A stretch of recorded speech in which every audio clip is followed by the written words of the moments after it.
నమస్తే, welcome to మనం TV. Liquor కుంభకోణంలో మరొక సంచలనం నమోదైంది.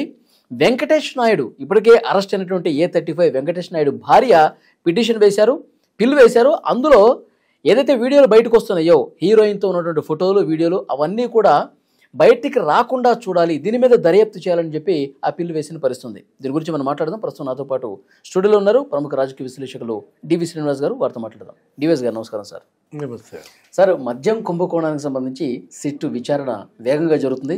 ఇప్పటికే చాలా అరెస్టులు జరిగాయి. ఒక్కొక్క వీడియో బయటకు వస్తుంది. అప్పట్లో ఈ మద్యం కుంభకోణం ద్వారా తీసుకున్నటువంటి ముడుపులు అవన్నీ ఎన్నికల్లో ఎట్లా ఖర్చు పెట్టారు, ఏ రంగాల్లో పెట్టుబడులు పెట్టారు, అన్ని ఆధారాలతో సహా బయట పెడుతుంది సార్. జగన్మోహన్ రెడ్డి గారి పాత్ర కూడా ఉంది అని చెప్పి ప్రాథమికంగా ఆ సిట్టు ఏదైతే ఛార్జ్ షీటు దాఖలు చేసిందో అందులో కూడా 2 సందర్భాల్లో ఆయన పేరు కూడా ప్రస్తావించిన పరిస్థితుంది.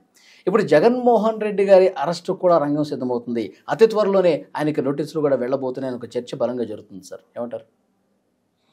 అంటే వాసిరెడ్డి మహిత ఇవాళ ఒక పిటిషన్ వేసింది. వెంకటేష్ నాయుడు భార్య వాసిరెడ్డి మహిత ఏమని పిల్లేసింది? తన భర్త ఫోన్ పలానా శ్రీహరిబాబు సిఐడి అదనపు ఎస్పీ తీసుకున్నాడు, ఆ ఫోన్లో ఉన్న వీడియోలు లీక్ అవుతున్నాయి. ఈ వీడియోలు లీక్ కావడం పైన ఒక స్వతంత్ర దర్యాప్తు జరిపించండి, ఇకపై వీడియోలు బయటికి రాకుండా అడ్డుకట్ట వేయండి అని ఆమె వేసిన పిల్. ఓకే, ఇవాళ చర్చ అంటే ఏంటి? అదే ఆ నోట్ల కట్టలు అతను లెక్కిస్తున్న వీడియో ఉంది కదా, జానా బెత్త వెంకటేష్ నాయుడు లెక్క పెట్టినటువంటి ఆ వీడియో పైన అంటే ఇకపై వీడియోలు రాకుండా అడ్డుకట్టేయండి అంటే ఏమున్నాయి ఆ వీడియోలు? ఇంకా జనం చూడకూడని వీడియోలు ఇంకెన్ని ఉన్నాయి ఆ ఫోన్లో? దానిపైన ఇవాళ డిబేట్ జరుగుతుంది. అంటే అతను ఏదో తమన్నాతో ఫోటోలు, అవును తమన్నాతో ఉంది, కేటీఆర్, కవిత స్పెషల్ ఫ్లైట్లో ఆయన తిరగడము, లేకపోతే జగన్మోహన్ రెడ్డితో, చెవిరెడ్డి భాస్కర్ రెడ్డితో, వీళ్ళందరితో అతని ఫోటోలు. ఇలాంటి పరిస్థితుల్లో ఆ వీడియోల్లో ఏమన్నా పొలిటికల్ సెలబ్రిటీస్కి, ఫిలిం సెలబ్రిటీస్కి సంబంధించిన వీడియోలు ఉన్నాయా? ఆమె మాట్లాడుతూ ఇవాళ ఆ పిల్ గనక చూసినట్లయితే అసలు సిట్ని టార్గెట్ చేసిందా, మీడియాని టార్గెట్ చేసిందా నాకు అర్థం కాల. మీడియా సంచలనం చేస్తోంది, మీడియా అసలు ఒక ట్రయల్ నిర్వహిస్తోంది అంటూ మీడియాని టార్గెట్ చేసి, ఓకే, తర్వాత ఏమో మరి సిట్ని టార్గెట్ చేసింది. అసలు మొత్తం రాష్ట్ర హోంశాఖ కార్యదర్శి, లేకపోతే స్టేట్ ఇన్ఫర్మేషన్ బ్రాడ్కాస్టింగ్ కార్యదర్శి, వాళ్ళందరినీ కూడా ప్రతివాదులుగా చేర్చి పారేసింది దీంతో. అంటే మొత్తానికి మాత్రం ఆ ఫోన్ చాలా కీలకంగా మారింది. గన్ జగన్ అన్నట్టున్నాడు, ఏది మీ ఫోనే మీ చేతిలో గన్ అన్నట్టు. ఇవాళ వెంకటేష్ నాయుడు గన్ ఇవాళ సిట్ చేతిలో వెళ్ళిపోయింది. మరి ఆ గన్ నుంచి వచ్చే బుల్లెట్లు వీళ్ళు తట్టుకోలేకపోతున్నట్టు. ఓకే, ఆ బుల్లెట్లు జగన్కు కూడా తగిలే అవకాశం ఉందంటారా? అంటే ఇవాళ మిథున్ రెడ్డి అరెస్ట్. అవును, మిథున్ రెడ్డి అరెస్ట్ ఎప్పుడైతే జరిగిందో అప్పటి నుంచి ఇక నిద్రలేని రాత్రులే. జగన్మోహన్ రెడ్డి మన ప్రెస్ మీట్ కూడా మనం చూసాం కదా, ఎలా ఉంది ఆయన ఫేస్? అవును, నిద్రపోతున్నాడా? నాకైతే ముఖం అంతా కందగడ్డలే అంటే కలలేదు. ఇప్పుడు అదేదో తొందరగా జరిగిపోతే అరెస్ట్ శుభ్రంగా జైల్లో పడుకుంటాడు. ఇప్పుడు అది చేయటంలో వీళ్ళు ఏది, వీళ్ళు కూడా మామూలుగా లేదు, స్వీట్ రివెంజ్ అనుకుంటా. ఏది, కూటమి ప్రభుత్వం, ముఖ్యమంత్రి చంద్రబాబు, డిప్యూటీ సీఎం పవన్ కళ్యాణ్ అందరినీ అరెస్ట్ చేసుకుంటూ వచ్చి జగన్మోహన్ రెడ్డిని మాత్రం అరెస్ట్ చేయడంలో మీనమేషాలు లెక్కేస్తున్నారా? ఎందుకంటే అంతిమ లబ్ధిదారు అతనే. ఛార్జ్ షీట్లో అతని పేరు అనేక సార్లు ప్రస్తావన వచ్చింది. ఆ 305 పేజీలో ఏమో ఛార్జ్ షీట్ వేశారు కదా. ఇప్పుడు అడిషనల్ ఛార్జ్ షీట్ రేపో ఎప్పుడో వేస్తున్నట్టున్నారు, సోమవారమో మంగళవారమో ఎప్పుడో పడుతుంది. ఆ అడిషనల్ ఛార్జ్ షీట్లో ఏముంటాయి? దాంట్లో జగన్మోహన్ రెడ్డి పేరు చేరుస్తున్నారా నిందితుడిగా? అతనికి నోటీసులు పంపిస్తున్నారా? సిట్ విచారణకి జగన్మోహన్ రెడ్డి ఎప్పుడు హాజరవుతున్నారు? సిట్ విచారణకి జగన్మోహన్ రెడ్డి హాజరైన రోజే ఎత్తేస్తారా? ఓకే, అంటే ఆయన భాషలో నేను లండన్లో ఉన్నప్పుడు చంద్రబాబుని ఎత్తేసారనో ఏదో అన్నారుగా, అవును. అన్నట్టున్నాడు. మొన్న ఈయన సింగపూర్ వెళ్ళినప్పుడు కూడా అందరిలో అదే చర్చ. చంద్రబాబు ఆయన ఏదో ఇన్వెస్ట్మెంట్స్ వాటి కోసం సింగపూర్ వెళ్తే, అప్పుడు లండన్ వెళ్ళినప్పుడు ఇతన్ని ఎత్తారు, జగన్మోహన్ రెడ్డి వెళ్ళినప్పుడు, ఇప్పుడు ఈయన సింగపూర్ వెళ్ళినప్పుడు జగన్ ఎత్తుతారు అనుకున్నారు. మొత్తానికి వచ్చేసాడు ఆయన పర్యటన ముగించుకుని. మళ్ళీ ఇప్పుడప్పుడే విదేశీ పర్యటన ఏమీ లేదు. అంటే ఒకటి మద్యం ఇవాళ ఆ ముసుగులో వీళ్ళు అమ్మింది స్లో పాయిజన్. ఇది అవినీతి లేకపోతే ఆర్థిక నేరంగా కాదు చూడాల్సింది, ఇది హ్యూమన్ ట్రాజడీ, ఒక మానవ విషాదం. ఒక్క తూర్పుగోదావరి జిల్లాలో ఆ 5 ఏళ్లలో జగన్మోహన్ రెడ్డి పాలన 35-45 ఏళ్ల మధ్య వయసాళ్ళు ఈ మందు దాగి 7,000 మంది చచ్చిపోయారు. అయ్యో, ఒక్క తూర్పుగోదావరి జిల్లాలో 7,000 మంది చచ్చిపోయారంటే 13 ఉమ్మడి జిల్లాల్లో 13 ఏళ్ళు 91,000 మంది. అంటే 1,00,000 మంది పైన ఈ మందు వల్ల చనిపోయి ఉంటారని ఒక అంచనా. ఇది మనం చెప్తున్నది కాదు. ఎన్టీఆర్ వైద్య సేవ వాళ్ళ యొక్క మెడికల్ రిపోర్ట్స్, వాళ్ళ సెర్ప్, డిఆర్డిఏ కలిసి చేసినటువంటి మెడికల్ రిపోర్ట్స్ చూస్తుంటే 35 లక్షల మంది లివర్, కిడ్నీస్ దెబ్బతిన్నాయి. అవును. అంటే అది మద్యం కాదు, అదేంటి స్లో పాయిజన్. అవును. 1 కోటి కుటుంబాలు నాశనమైనవి అన్నదెవరు? మాణిక్యం ఠాగూర్ అన్నాడు. ఏఐసిసి సెక్రటరీ, ఎంపీ మాణిక్యం ఠాగూర్, కాంగ్రెస్ పార్టీ ఆయన, ఈ జగన్ లోభం మద్యం కుంభకోణం అని ఒక పెద్ద ట్వీట్ రాసి పారేశాడు. అవును సార్.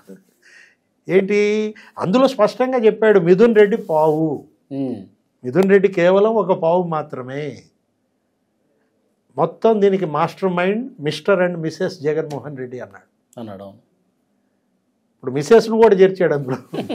అంటే ఇవాళ ఇక్కడ ఏంటంటే అక్కడ బంగారం. భారతదేశంలో అనేక అవినీతి కుంభకోణాలు ఈ స్వతంత్ర భారత చరిత్రలో ఈ 70-80 ఏళ్లలో ఎన్నో జరిగాయి. అవును. ఎక్కడ నీకు బంగారం మాట వినపడలేదు. ఒక ఏపీ లిక్కర్ స్కామ్లోనే బంగారం అసలు 100 కోట్ల బంగారం కొన్నారు. ఒక్కొక్క బ్రాండ్ 100 కోట్లు ఇచ్చింది. ఓకే.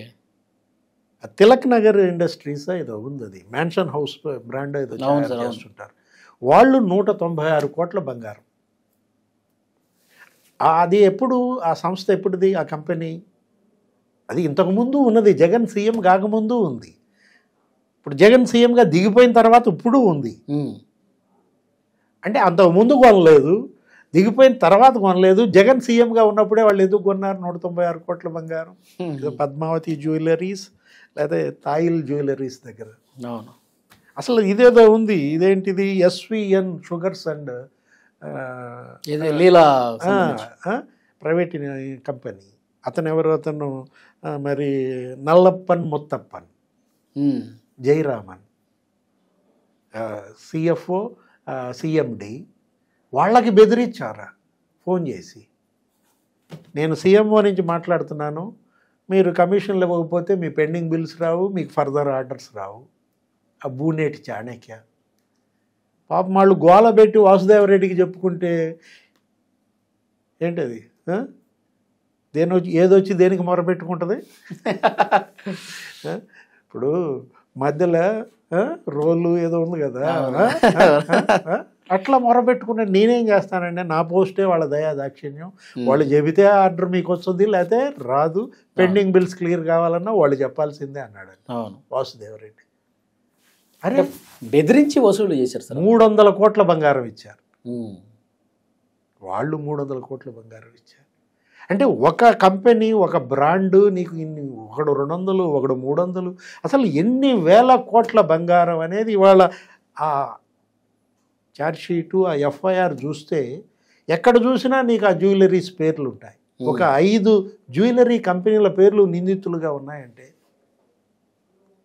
అవును, వాళ్ళ ఏంటంటే దీనిలో సినిమాలు తీశారని, లేకపోతే దీంతో రియల్ ఎస్టేట్ బిజినెస్లు చేశారని ఆ బాలాజీ గోయిందప్ప. సిమెంట్ ఇండస్ట్రీలో నీకు డిస్టిలరీ కంపెనీలను ఎందుకు పిలిపించారు? ఇక్కడ సోదాలు చేశారు హైదరాబాద్ భారతీ సిమెంట్స్లో. అదేమంటే అసలు భారతీయ సిమెంట్ మాది కాదంటారు, దాని పేరు వికాట్ సిమెంట్ అంటారు. బాలాజీ గోయిందప్పకి మాకు సంబంధం లేదంటారు. అసలు అతను ఎవరు? రాజ్ కసిరెడ్డి టీడీపీ వ్యాపార భాగస్వామి అంటారు. ఆ? అవును. అంటే ఇక్కడ వీళ్ళ మాటలకి చేతలకి అసలు ఏమీ పొంతన లేకుండా, అవును. ఇప్పుడు మీరు డిస్టిలరీ కంపెనీలని వాళ్ళ ప్రతినిధుల్ని బంజారా హిల్స్ సిమెంట్ ఫ్యాక్టరీ ఆఫీస్కి పిలిపించారా లేదా?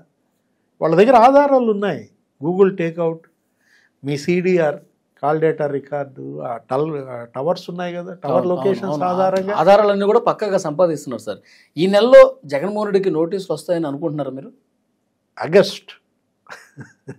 ఆగస్టు అరెస్ట్ తప్పదా?